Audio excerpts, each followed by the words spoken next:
আমার প্রিয় ছাত্রছাত্রীরা, আশা করি তোমরা সবাই ভালো আছো। যেমন তোমরা জানো, এবছর ন্যাশনাল অ্যাচিভমেন্ট সার্ভে এক্সাম হবে 4th ডিসেম্বর। তার প্রস্তুতিতে আজকে ভিডিওটা তৈরি করছি। পরপর 5টি পর্বে আমরা একদিন বাংলা, গণিত, ইংরেজি, পরিবেশ ও সাধারণ জ্ঞান নিয়ে আলোচনা করব। প্রত্যেক পর্বে 20টা প্রশ্ন আর তার উত্তর নিয়ে আলোচনা হবে। দেখো, ভিডিওগুলো তোমাদের অনেক কাজে আসতে পারে। যদি ভালো লাগে লাইক, কমেন্ট, শেয়ার করবে। চ্যানেলে যদি নতুন থাকো চ্যানেলটা সাবস্ক্রাইব করে পাশে থাকা বেল আইকনটা বাজিয়ে দেবে, যাতে আমার তৈরি পরবর্তী ভিডিওগুলো সবার আগে তোমার কাছে পৌঁছায়। চলো আজকের প্রশ্নপত্রটা দেখে নিই। দেখো, আজকের বিষয়বস্তু হচ্ছে বাংলা। কি প্রশ্ন রয়েছে একবার ভালো করে দেখব। সঠিক উত্তরটি বেছে টিক চিহ্ন দাও। 1 নম্বর প্রশ্ন, আজ ধানের ক্ষেতে কবিতায় নদীর চরে কাদের মেলা বসেছে? নরনারীর, চখাচখির, শিশুদের, বাউলদের। দেখো, তোমাদের বাংলা পাতাভার বই থেকেই প্রশ্নটা রয়েছে। যদি কবিতাটা ভালো করে তোমরা পড়ো, দেখবে চখাচখির মেলা বসছে। তাহলে এটা হবে সঠিক উত্তর। পরবর্তী প্রশ্নে চলে যাই। নৌকা যাত্রা কবিতাটি কোন কাব্যগ্রন্থ থেকে নেওয়া হয়েছে? শিশু ভোলানাথ, ছেলেবেলা না বলাকা? দেখো, এখানে তোমাদের লেখা রয়েছে, ভালো করে তোমরা পড়তে হবে। পাতাভার বইটা খুঁটিয়ে পড়লে সকল প্রশ্নের উত্তর তোমরা দিতে পারবে। দেখো, উত্তরটা হচ্ছে শিশু ভোলানাথ, না শিশু।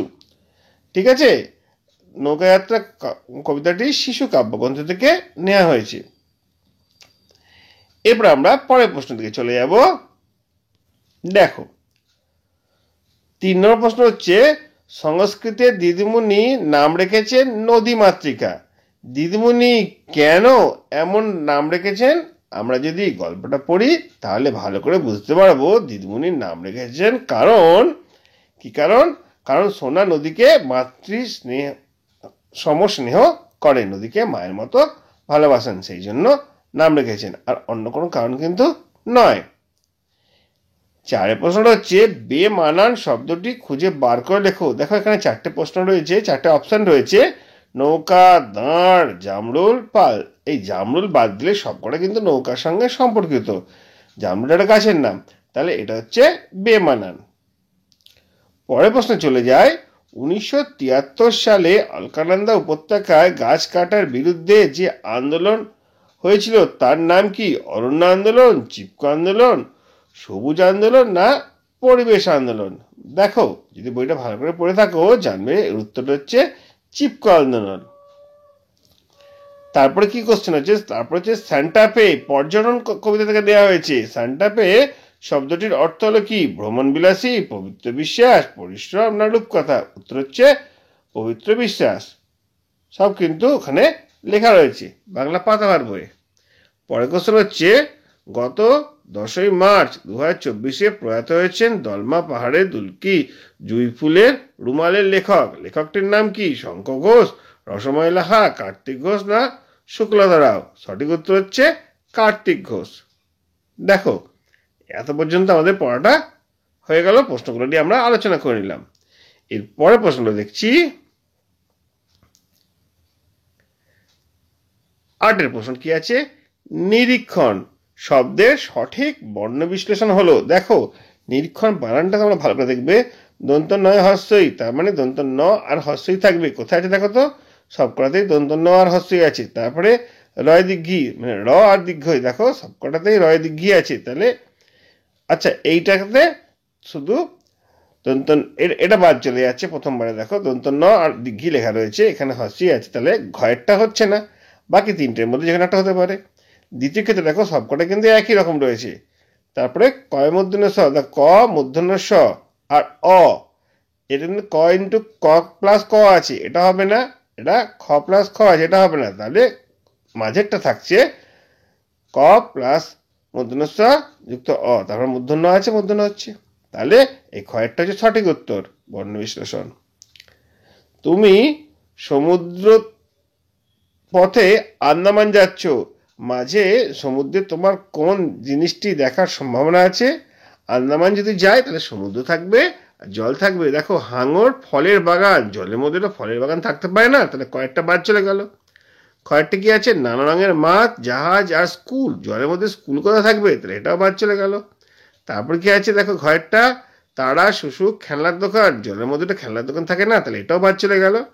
বাকি কি থাকছে, কচ্ছপ, চাঁদ, এক ঝাঁক পাখি। কচ্ছপ থাকতে পারে জলের মধ্যে, চাঁদ আমরা দেখতে পারি আকাশে, এক ঝাঁক পাখিও দেখতে পারি, তাহলে এটা হচ্ছে সঠিক উত্তর। ঘরটা হচ্ছে সঠিক উত্তর।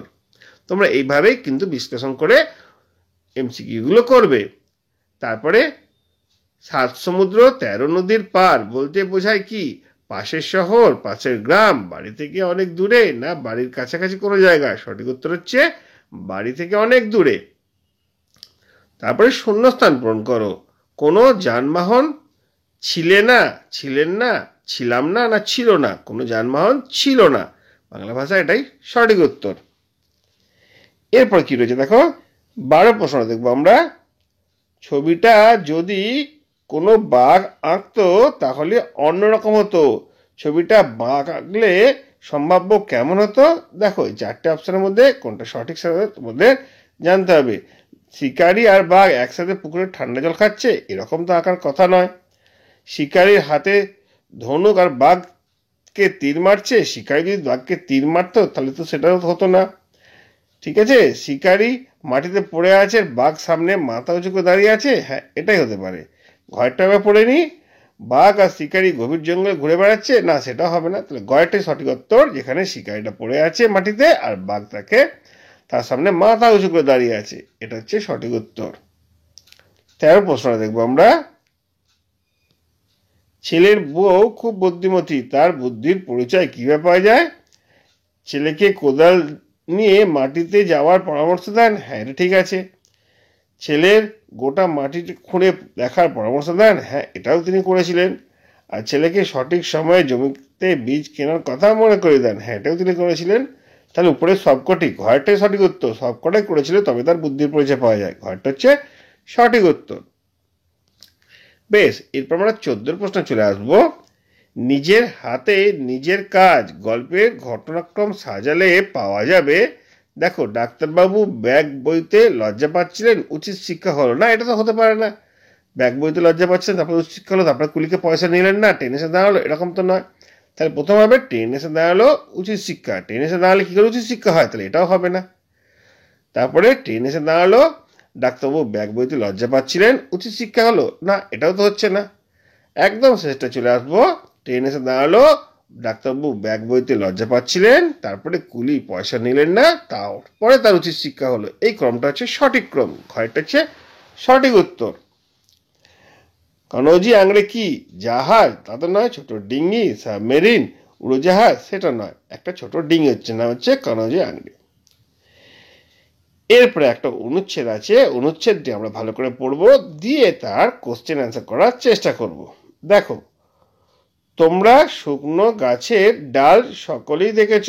মনে করো কোনো গাছের তলায় বসেছ, ঘন সবুজ পাতায় গাছটি ঢাকা, ছায়াতে তুমি বসেছ। গাছের নিচের এক পাশে একখানি শুকনো ডাল পড়ে আছে। এক সময় এই ডালে কত পাতা ছিল, এখন সব শুকিয়ে গিয়েছে, আর ডালের গোড়ায় উই ধরেছে, আর কিছুকাল পরে এর চিহ্ন থাকবে না। আচ্ছা বলো তো, এই গাছ আর মরা ডালের মধ্যে কি ফারাক?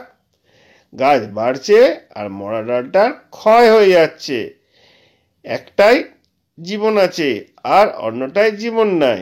যা জীবিত তা ধীরে ধীরে বাড়তে থাকে। জীবিতদের আর একটা লক্ষণ, তার গতি আছে, অর্থাৎ নড়াচড়া করে। গাছের গতি হঠাৎ দেখা যায় না। লতা কেমন করে ঘুরিয়ে ঘুরিয়ে গাছকে জড়িয়ে ধরে, দেখেছ? জীবিত বস্তুতে গতি দেখা যায়, কেবল ডিমের জীবন কোনো চিহ্ন দেখা যায় না। ডিমে জীবন ঘুমিয়ে থাকে।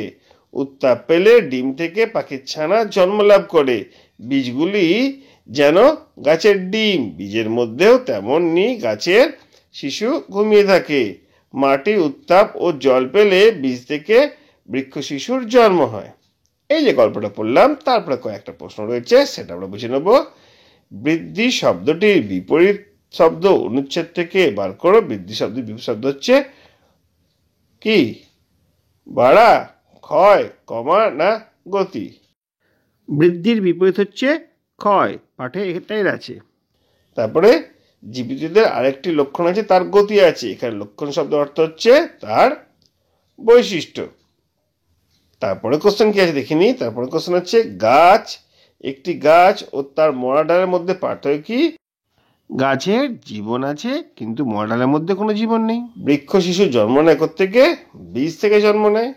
আর অনুচ্ছেদটি অনুকরণে একটি বাক্য নির্বাচন করো। ডিমের মধ্যে ডিমে জীবন থাকে, ডিমের জীবন লক্ষণ করা যায়।